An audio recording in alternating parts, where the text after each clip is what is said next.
श्री शिवलीलामृत कथासार अध्याय 6वा. श्रवण करू इच्छिणाऱ्या सर्व श्रोत्यांना माझा मनपूर्वक नमस्कार. अध्याय 6वा. सीमिंतिनी आख्यान. श्री गणेशाय नमः. हे शंभू महादेवा, तुझा जय जयकार असो. तू सर्व प्रकारचे भय नष्ट करतोस. तू आपल्या भक्तांचे पाश तोडून त्यांचे जन्ममरण टाळतोस. जे अनन्य भावाने तुझी सेवा भक्ती करतात त्यांच्या सर्व मनोकामना तू पूर्ण करतोस. सकाम उपासना करणाऱ्यांना इष्टते देऊन त्यांचे मन निजस्वरूपाकडे कसे लागेल ते पाहतोस. मग तेच सकाम भक्त परमविरक्त व निष्काम होऊन निर्वाणपद प्राप्त करतात. तुझ्या प्रित्यर्थ सोमवार, प्रदोष व महाशिवरात्रीचे व्रत करणाऱ्यांचा उद्धार होतो. याविषयी एक कथा सुतांनी शौनकादिकांना सांगितली. ती अशी. आर्यावर्ताचा राजा चित्रवर्मा सत्वशील, पराक्रमी व पुण्यवान होता. राजा हरिहरांची मनपूर्वक भक्ती करायचा. शंकराला केलेल्या अनेक नवससायासामुळे त्याला एक अत्यंत रूपवान, गुणवान, शुभलक्षणी अशी कन्या झाली. तिचे नाव ठेवण्यात आले सीमंतिनी. सीमंतिनीचा अर्थ सौंदर्याची परिसीमा असा होतो. भविष्यवेत्या ब्राह्मणांनी सांगितले की ही पृथ्वीवर राज्य करेल, मात्र हिला 14व्या वर्षी वैधव्य येणार आहे. शिवकृपा झाली तर हा वैधव्य योगही टळेल आणि हिचे सौभाग्य वाढेल. दिसामासाने सीमंतिनी मोठी होऊ लागली.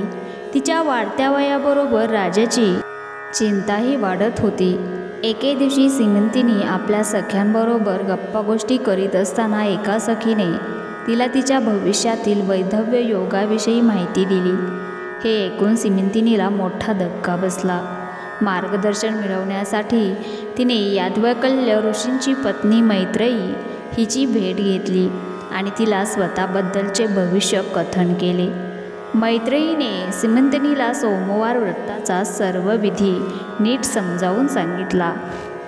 मैत्रेयी म्हणाली, मुली घाबरू नकोस. तू शंकराची आराधना कर. तो देवाधिदेव निजभक्तांना सर्व प्रकारचे सौख्य देणारा व त्यांचे कल्याण करणारा आहे. तू नमः शिवाय या शिवपंचाक्षरी मंत्राचा नेहमी जप कर. सोमवारचे व्रत धर. या दिवशी उपवास करावा. रात्रीच्या पहिल्या प्रहरी शंकराची प्रेमभावाने षोडोपचारी पूजा करावी.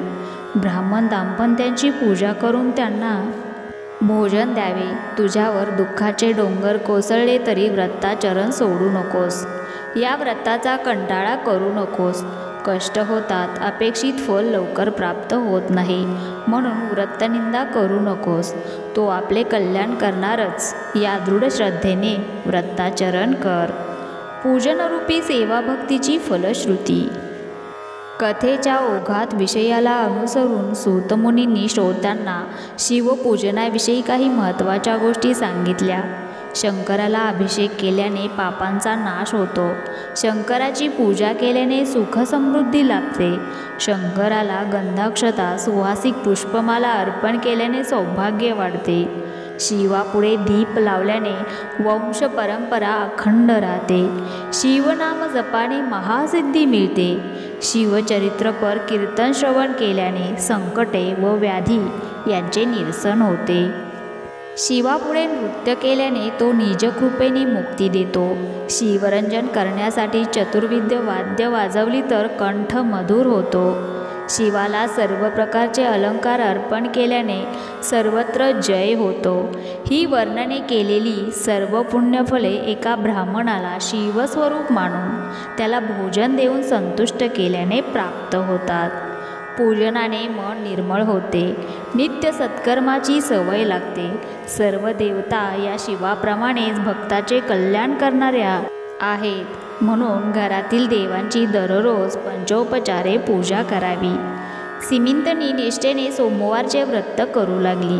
पुढे तिचा विवाह नैषद राजाचा राजा इंद्रसेन याचा पुत्र चित्रांगद याच्याशी ठरला. उभय पक्षी आनंदी आनंद झाला.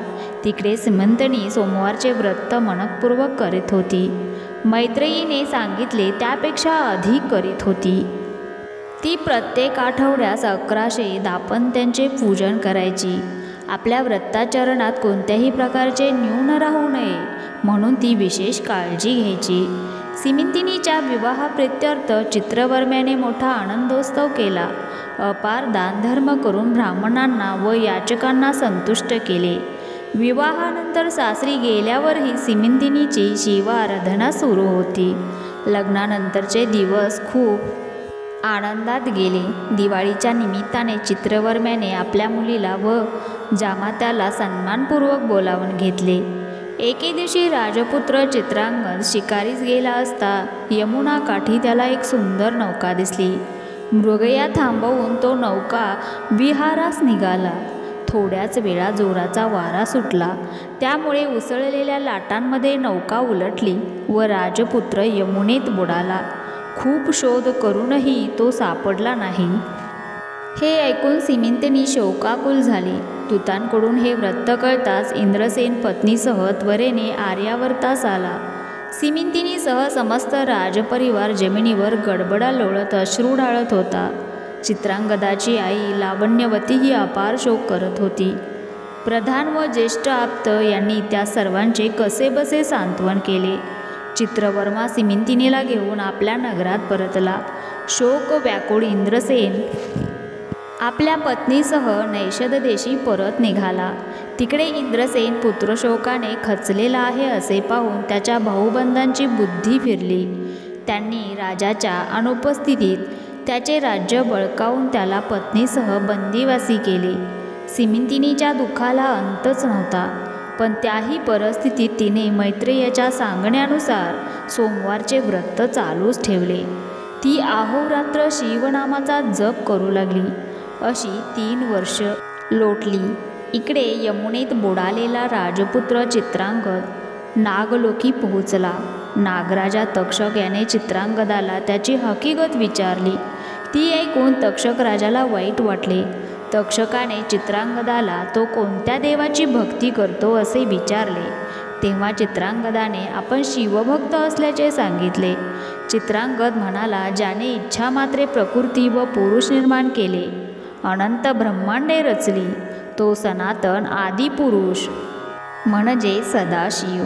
आम्ही त्या शंकराची भक्ती करतो, ज्याच्या मायेपासून सत्व रज तम हे 3 गुण व ब्रह्मा विष्णू रुद्र निर्माण झाले. त्या पुराण पुरुष शंकराची आम्ही भक्ती करतो, जो आकाश पाताळ दशदिशा त्रिभुवन पंचतत्वे नद्या सागर भस्म मृतिका अष्टधातू असे सर्वच व्यापून उरला आहे. त्या शंकराची आम्ही भक्ती करतो, ज्याने 18 वनस्पती व सर्व प्रकारचे बीजे आकाराला आणली. त्या कैलासनाथाची आम्ही उपासना करतो. सूर्य हाच ज्याचा नेत्र आहे, चंद्र हाच ज्याचे मन आहे, विष्णू हाच ज्याचे अंतकरण आहे, इंद्र हाच ज्याचे हात आहेत, यम हाच ज्याच्या तीक्ष्ण दाढा आहेत, अर्थात देवता चक्र हेच ज्याचे अवयव आहेत, त्या विराट पुरुष शंकराचे आम्ही भक्त आहोत. 11 रुद्र 12 आदित्य हे ज्याच्या सन्मुख विनम्र भावे उभे असतात, त्या शंकराचे यकिंचित मानव काय वर्णन करणार. हे नागराजा, आम्ही या सनातन ईश्वराच्या दासांचे दास आहोत. ते ऐकताच तक्षकाची मुखचर्या उजळली. त्याला खूप आनंद झाला. त्याने चित्रांगदाचे उत्तम आदरातिथ्य केले. चित्रांगदाने घरी जाण्याविषयी तक्षकाची आज्ञा मागितली. त्याचा मनोभाव जाणून नागराजानेही विशेष आग्रह न करता त्याला काही काळ प्रेमपूर्वक ठेवून घेतले आणि निघताना अपार भेटवस्तू, 12,000 हत्तीचे बळ, एक वेगवान अश्व, अत्यंत अमूल्य व तेजस्वी रत्ने दिली. या भेटवस्तू वाहून येण्यासाठी एक राक्षसगण व मार्ग दाखवण्यासाठी एक सर्पसेवक दिला. तसे संकटकाळी मदतीला धावून येण्याचे अभिवचनही दिले. अश्वारूढ चित्रांगद सर्पसेवक व राक्षसगणासमवेत यमुनेच्या प्रवाहातून बाहेर आला. त्या समयी योगायोगाने सिमिंतिनी स्नानासाठी नदीवर आली होती, पण त्यांनी एकमेकांना ओळखले नाही. चित्रांगदाने तिच्यापाशी जाऊन तिची विचारपूस केली. सीमंतिनीने त्याला आपली समग्र हकीकत सांगितली. ती सांगताना तिला एकसारखे रडू येत होते. आपल्या पत्नीची व मातापित्यांची ती अवस्था ऐकून चित्रांगदालाही रडू आवरेना. चित्रांगदाने सीमंतिनीला तो सिद्ध पुरुष असून 3 दिवसांनी तिच्या पतीशी भेट घडवून देईल असे शिवाची शपथ घेऊन सांगितले. मात्र तोपर्यंत ही गोष्ट गुप्त ठेवण्यासही सांगितले. ते ऐकून सीमंतिनी मनोमन सुखावली. घोड्यावर बसून राक्षसगण व सर्पसेवक या दोघांच्या समवेत चित्रांगद नैषद देशी गेला. सर्पसेवकाने मनुष्यरूपाने नगरात प्रवेश करून शत्रूची भेट घेतली आणि चित्रांगद पाताळातून परत आला असून तेथून तक्षकांची मैत्री व 12,000 हत्तीचे बळ प्राप्त करून आला आहे असे सांगितले. तेव्हा शत्रूला धडकीच भरली. त्यांनी इंद्रसेन व लावण्यवतीची बंदिवासातून तात्काळ सुटका करून त्यांना राज्यावर बसवले व त्यांची क्षमा मागितली. इंद्रसेन आपल्या दळभारासहित वाजत गाजत पुत्रभेटीस निघाला. चित्रांगदाने आपल्या मातापित्याच्या पायाला मिठीच मारली. इंद्रसेनाने त्याला वात्सल्याने उठवले आणि क्षेमालिंगन दिले. लावण्यवतीने अश्रू भरल्या डोळ्यांनी त्याला पोटाशी धरले. आज एका मातेला तिचे हरवलेले पुत्ररत्न सापडले होते. समस्त सौख्य त्यांच्या सन्मुख हात जोडून उभे होते. चित्रांगद परतल्याचे वृत्त कळताच इंद्रसेनाचे सर्व मित्र राजे नानाविध मौल्यवान नजराने घेऊन नैषद देशी आले. त्यानंतर सर्व तयारी करून तो राजपरिवार आर्यावर्तास गेला. ही शुभवार्ता कळताच चित्रवर्म्यास अत्यंत आनंद झाला. जय जय शंकर उमानाथ, जय महादेव कैलासनाथ असे म्हणून तो आनंदाने नाचत होता. सीमंतिनीच्या मातेने तिला प्रेमाने हृदयाशी धरले व म्हणाली, मुली तू धन्य आहेस.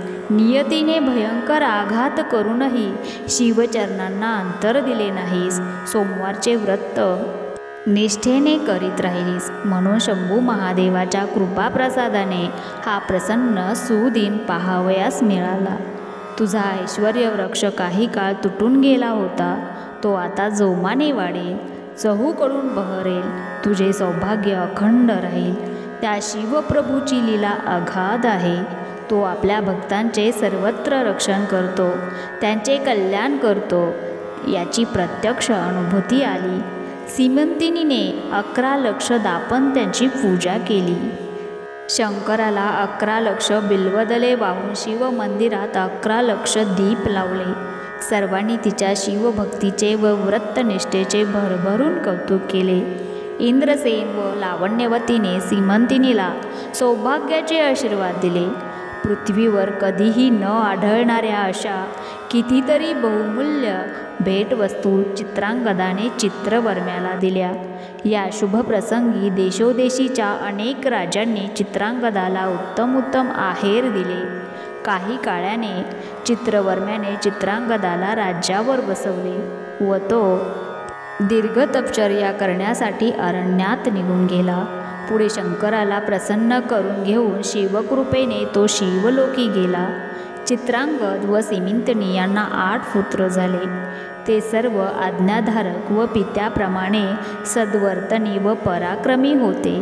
चित्रांगदानेही अनेक वर्ष न्याय व नीतीने राज्य केल्याने त्याची सर्वदूर सत्कीर्ती झाली. सीमंतिनीने कधीही शिवव्रत सोडले नाही. तिचीही सर्वदूर ख्याती झाली. सूत म्हणाले, श्रोते हो, असा आहे शिवव्रताचा महिमा. शिवकृपेने सीमंतिनीच्या जन्माचे कल्याण झाले. ज्या स्त्रिया हे आख्यान श्रवण करतील त्यांचे सौभाग्य वाढेल. दूर गेलेला पती जवळ येईल. विधवा स्त्रियांनी शिवभक्ती करावी. परमनिष्ठेने आजन्म सोमवार व्रत करावे. या आख्यानाचे नित्य श्रवण करावे. त्यांना जन्मजन्मांतरी दीर्घकाळ उत्तम पतिसौख्य व संसार सुख लाभेल. याचे श्रवण पठण केल्याने अंतरलेला पुत्र भेटेल. आयुष्य, आरोग्य, ऐश्वर्य, ज्ञान, विद्या यांचा लाभ होईल. गंडांतर अपमृत्यू टळेल. गेलेले धन मिळेल. गतवैभव पुन्हा प्राप्त होईल.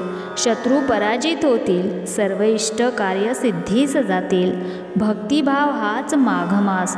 सिमिंतिनी आख्यान हेच प्रयाग. येथे स्नान केल्याने त्रिविध दोष जळून जातील व अंती शिवपद प्राप्त होईल. श्री सांब सदा शिवार्पणमस्तु. फलश्रुती. या अध्यायाच्या पठणाने स्त्रियांचे सौभाग्य टिकेल. संतती दीर्घायुष्य होईल. कौटुंबिक आपत्ती टळतील.